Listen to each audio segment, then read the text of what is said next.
கணவன் மனைவி மற்றும் மாமியார் மருமகள் சண்டையிட்டுக் கொண்டாலும் குழந்தைகளுக்கு நேரத்தோடு உணவு வழங்க வேண்டும் என்று அமைச்சர் கீதா ஜீவன் அறிவுறுத்தியுள்ளார். தமிழக முதல்வரின் தொகுதியில் அங்கன்வாடி குழந்தைகள், ஆசிரியர் மற்றும் சத்துணவு பணியாளர்களுக்கு நலத்திட்ட உதவிகள் வழங்கும் விழா நடைபெற்றது. இதில் கலந்து கொண்ட சமூக நலம் மற்றும் மகளிர் உரிமைத்துறை அமைச்சர் கீதா ஜீவன் நலத்திட்ட உதவிகளை வழங்கினார்.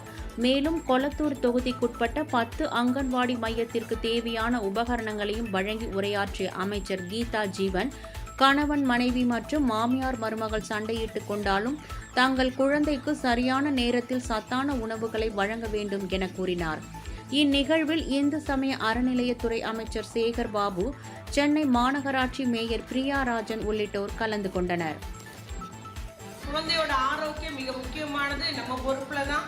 நீ என்ன ஒரு பிரச்சனை இருந்தாலும் சரி, பிள்ளைக்கு சாப்பாடு ஊட்டுறதை மட்டும் நேரத்துக்கு ஊட்டிக்கோங்க. மாமியார் கூட சண்டைனாலும் சரி, புருஷன் கூட சண்டைனாலும் சரி, பிள்ளைக்கு நம்ம கொடுத்தாகணுன்றத மனசுல வச்சுக்கோங்க. நம்ம அப்படிதான் உங்க பிள்ளைங்க ஆரோக்கியமாகவும் நல்ல அறிவாற்றல் மிக்க பிள்ளைகளாக இருக்கும்.